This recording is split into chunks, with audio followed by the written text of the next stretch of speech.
오늘 국회에서는 법사위 전체 회의가 열렸습니다. 현안 질의였는데 사실상 여야 대선 후보의 대리전 양상이었죠. 민주당은 국민의힘 윤석열 후보의 부인 김건희 씨의 출입국 기록 관련 의혹 등을 문제 삼았고, 국민의힘은 이재명 후보의 발언을 비판하면서 법무부의 정치적 중립성을 문제 삼았습니다. 그리고 이재명 후보는 오늘 네거티브 전면 중단을 선언했는데 관련 소식까지 류정아 상황실장이 정리해봤습니다. 류정아 실장이 회의 끝나고 단일화 보니 눈싸움이 떠오른다는 건 너무 무리수 아니냐면서 한마디 하더군요. 그래서 늘 무리수를 두는 우리 류 실장보다 제가 낫다고 반박했는데요. 네, 류 실장은 무리수는 절대 두지 않습니다. 그건 박마커 생각이고요. 어쨌든 다정회 공식 불협화음, 저와 박마커죠.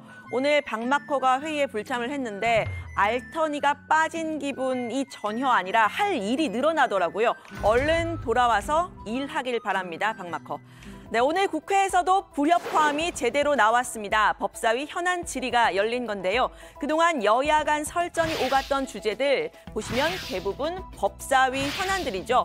민주당에서는 윤석열 후보 본인과 부인 김건희 씨 장모 관련 의혹 등 이른바 본부장 의혹과 고발 사주 의혹, 그리고 국민의힘에서는 대장동 개발 특혜 의혹과 이재명 후보의 변호사비 대납 의혹, 공수처 사찰 의혹 등을 제기를 했습니다. 이런 서로를 겨냥한 이슈들이 쌓여있는 상황이었는데요.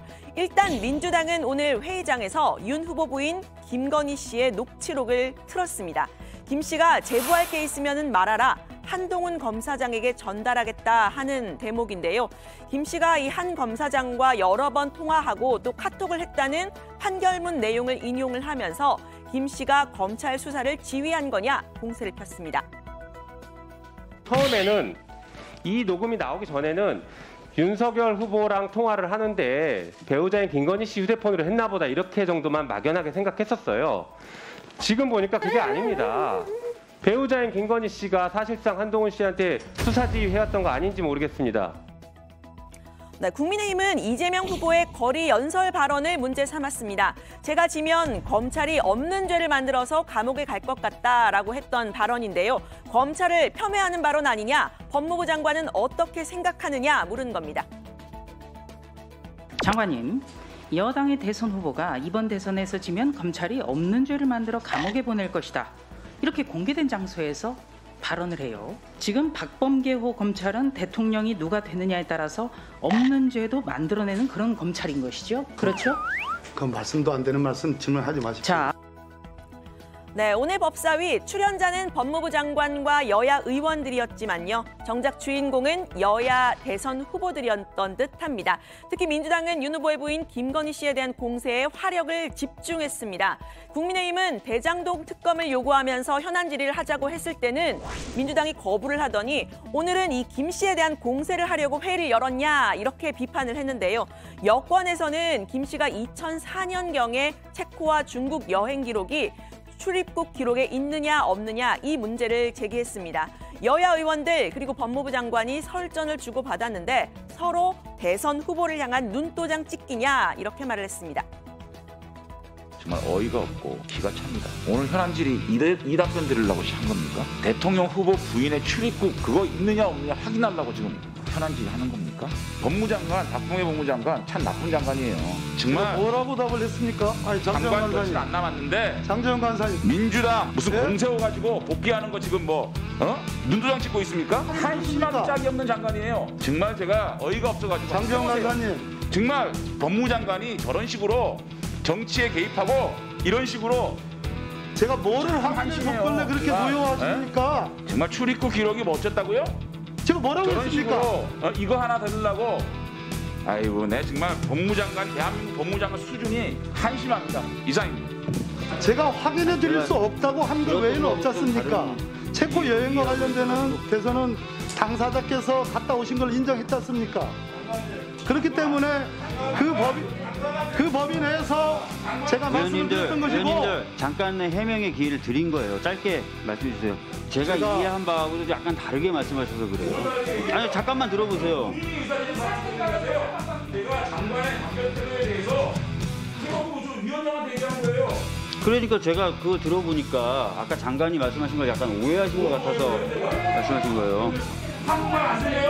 우리 장재원 간사님 그 윤석열 후보 인사청문회에서 이런 얘기했네요. 너도 나도 윤석열 후보자에게 총선 경쟁을 벌이는 게 참 안타깝기 그지없습니다. 안타깝습니다. 안타까워.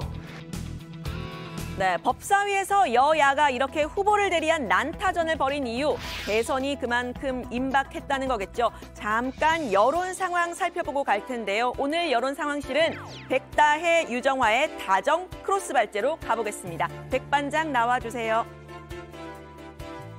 네, 평소에도 다정하지만 이 시간에는 특별히 더 다정한 백다혜입니다. 네, 오늘자 YTN 리얼미터 여론조사를 보겠습니다. 네, 민주당 이재명 후보가 35.6%, 윤석열 후보가 44.7%로 윤 후보가 9.1%포인트 차로 앞서는 결과가 나왔습니다. 2주 전에는 접전이던 조사 결과가 오차 범위 밖으로 차이가 나게 된 건데요. 앞서 이번 주 초에 공개된 저희 JTBC 조사에서는 이렇게 두 후보가 오차 범위 안에서 접전을 보였습니다. 역시 3주 전 직전 조사와 비교하면 골든 크로스가 이루어진 모습인데요. 국민의당 안철수 후보는 오늘 조사에서 10% 아래로 떨어졌습니다. 윤 후보의 상승세가 안 후보의 소폭 하락세로 이어졌다는 분석입니다. 이 후보 역시 이달 초 국민의힘 당내 갈등이 극에 달했을 당시에 고점에서 떨어졌는데요. 지지율 상황을 앞으로도 다정 크로스 발제에서 종종 전해드리겠습니다. 유 실장 나와주세요. 네, 백반장 감사합니다. 백반장이 전해드린 것처럼 이재명 후보 30%대 지지율 박스권에 갇혔죠. 연일 쇄신을 위한 강수를 두고 있습니다. 오늘도 일단 고개를 숙였는데요. 앞으로 일체 네거티브를 하지 않겠다 선언했습니다.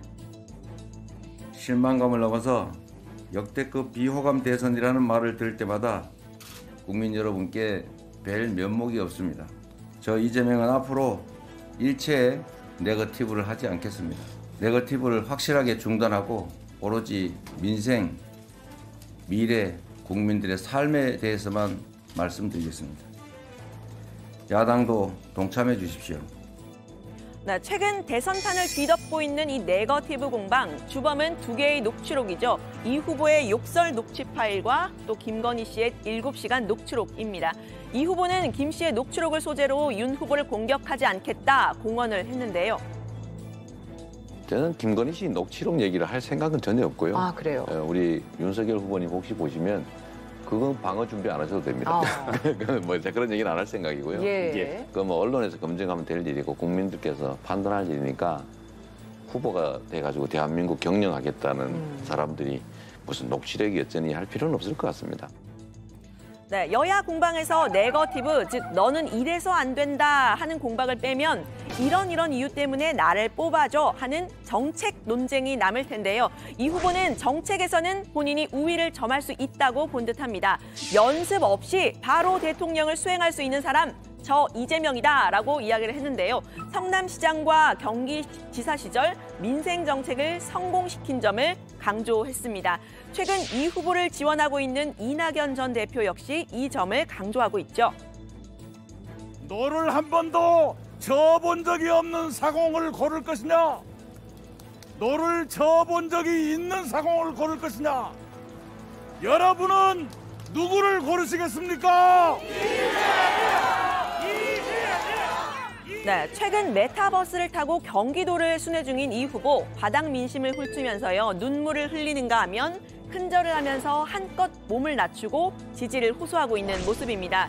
특히 2030 젊은 세대의 정치 참여를 넓히겠다고 강조했습니다.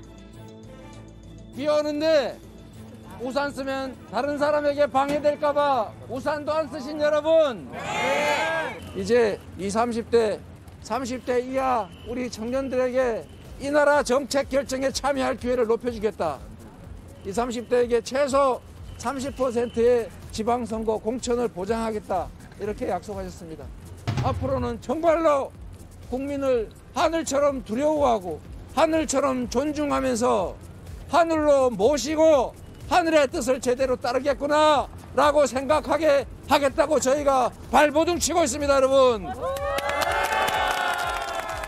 네, 이런 쇄신 움직임 송영길 대표가 앞장섰죠. 역시 총선 불출마를 선언하면서 86그룹 용태론을 꺼내 들었습니다. 지방선거 2030 공천 확대를 비롯해서요. 이상직, 윤미향, 박덕흠 의원 윤리위 제명, 또 동일 지역의 3선 초과 금지, 서울 종로를 비롯한 3월 9일 재보궐선거 무공천 방침도 내놨습니다.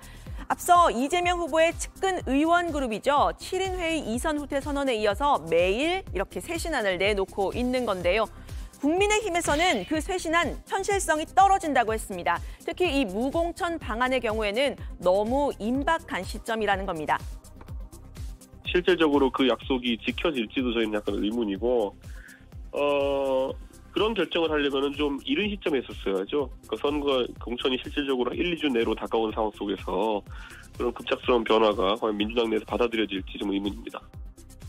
네, 인적 쇄신, 그러니까 7인회와 86그룹의 용퇴론, 당사자들에게는 큰 결심이겠지만요. 실제 효과가 있겠느냐 비관적인 목소리가 나왔습니다. 일단 이 후보의 측근 그룹 7인회, 일반 국민들에게는 좀 생소한 인물들이라는 건데요.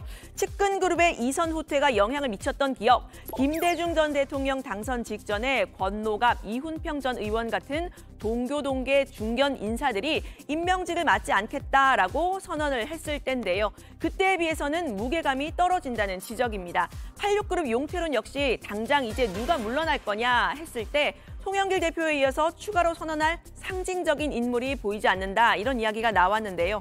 있던 잔을 비웠을 때 새 잔을 채울 새로운 인물 역시 보이지 않는다는 지적도 나왔습니다. 문재인 대통령의 삼철이 물러날 때 새로운 영입을 한 인재들이 그때 되게 많았지 않습니까? 뭐 조홍천 의원, 뭐 양양자 의원, 뭐 이런 등등. 지금 초선 의원들의 어떤 이미지랄까, 오히려 민주당 핵심 지지층의 더 밀착도가 오히려 높은 거 면도 있어 보인단 말이에요. 586이 오히려 약간 중도적이고. 네, 게다가 이 86그룹 용퇴론을 주장하고 나섰던 86그룹의 당사자인 김종민 의원, 핵심은 용퇴가 아니었다, 정치 교체였다, 이렇게 한 발 물러섰는데요. 송영길 후보의 뒤를 이을 용퇴를 결심할 사람 현재로선 보이지 않는 상황입니다. 결례를 무릅쓰고 그냥 단도직입적으로 질문 하나 드리겠는데요. 의원님도 86이시잖아요. 그렇죠. 의원님은 용퇴하실 겁니까?